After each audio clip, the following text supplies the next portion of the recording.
जय श्री राम दोस्तों। तो स्वागत है आपका अपने चैनल लोको पायलट समूह में। तो दोस्तों आज हम आपसे बात करने वाले हैं एएलपी जॉब आखिर आप कैसे ले सकते हैं, क्या क्या एएलपी बनने के लिए क्वालिफिकेशन होती है, आखिर एएलपी का फॉर्म फिल करने के बाद आपको किन किन प्रोसेस से गुजरना पड़ेगा ताकि आप एएलपी बन पाए। तो आज हम ओनली यही बात करने वाले हैं कि एएलपी बनने के लिए आपके पास क्या क्या क्वालिफिकेशन होनी चाहिए और कितने एएलपी के एग्जाम होते हैं। और अगर आप मुझे कमेंट करके बताएंगे कि आप इसका सिलेबस भी डिस्कस कीजिए और स्ट्रेटजी भी बताइए, ताकि जैसे कि मैंने अपना फर्स्ट अटेम्प्ट में एएलपी का एग्जाम क्लियर किया, आप लोग भी फर्स्ट अटेम्प्ट में अपना एएलपी 2025 का एग्जाम क्लियर कर पाए। तो चलिए हम आपको बताते हैं कि एएलपी की क्वालिफिकेशन क्या क्या होती है।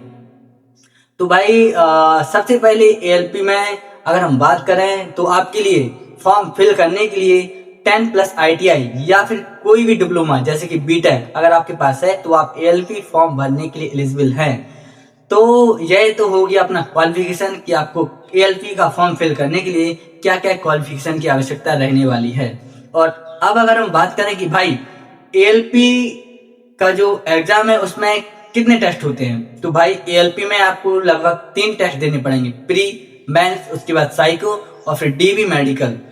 उसके बाद आपका फाइनल रिजल्ट आता है, फिर आपकी जॉब पक्की हो जाती है।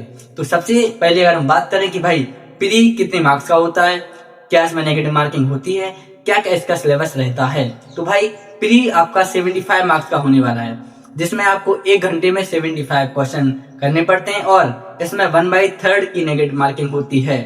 और अगर हम प्री के सिलेबस की बात करें तो इसमें मैथ, रीजनिंग और साइंस और आपका जीके जीएस रहने वाला है।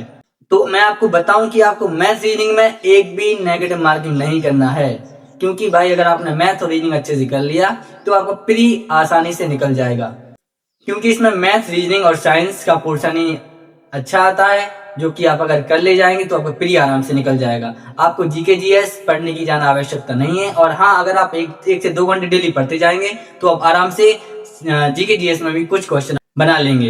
तो मैं आपसे बस यही कहूंगा कि आपको प्री में नेगेटिव मार्किंग बिल्कुल भी नहीं करना है। अगर आपके 45 से 50 के बीच में मार्क्स बन रहे हैं और अगर 50+ बने तो और भी अच्छी बात है, लेकिन अगर 45 से 50 के बीच में अगर आपके मार्क्स बन रहे हैं तो प्री आराम से क्वालिफाई हो जाएगा। और प्री ओनली क्वालिफाई नेचर का होता है, तो आपको ज्यादा मार्क्स लाने की कोई जरूरत नहीं है।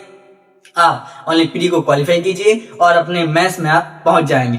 तो मैं प्री में अगर बात करूं कि आपको किससे क्या पढ़ना है तो आप हमें नीचे कमेंट बॉक्स में बताइए। मैं नेक्स्ट वीडियो में आपको केवल यही लेके आऊंगा कि मैंने फर्स्ट अटेम्प्ट में किस टीचर से पढ़ाई करके अपना प्री, मेंस, साइको सब कुछ निकाला और मैं आज लोको पायलट बन चुका हूं। दोस्तों आज मैं केवल आपको यही बताऊंगा कि इसमें कितने एग्जाम होते हैं। तो मैंने आपको बताया कि प्री आपका क्वालिफाई नेचर का होता है, प्री पास करने के बाद आपका होगा मेंस। तो मेंस में भाई part A plus part B होता है।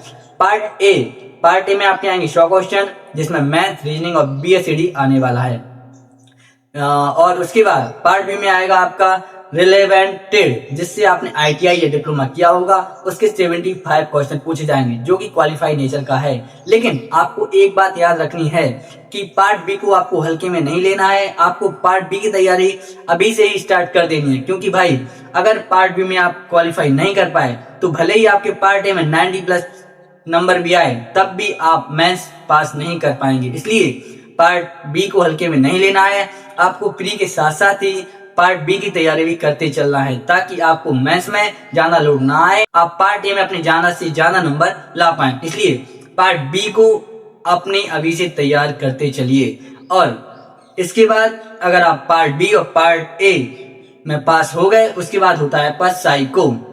तो भाई साइको की टेंशन लेने की जरूरत नहीं है, क्योंकि साइको के लिए रेलवे 40 से 45 दिन का समय आपको देगा, जो कि पर्याप्त है साइको का एग्जाम पास करने के लिए। क्योंकि आपके भाई ने भी किया है तो भाई को कॉन्फिडेंस है कि हाँ 40 से 45 दिन में आपका साइको आराम से क्लियर हो जाएगा। और बस साइको के बाद फिर आपकी फाइनल मेरिट आती है और फिर उसके बाद आता है आपका डीबी और मेडिकल। तो डीबी में कोई ज्यादा दिक्कत होने वाली है नहीं, अगर आपके डॉक्यूमेंट सही हैं, आपके कोई भी डॉक्यूमेंट फेक नहीं है तो आपका डीबी आराम से क्लियर हो जाएगा।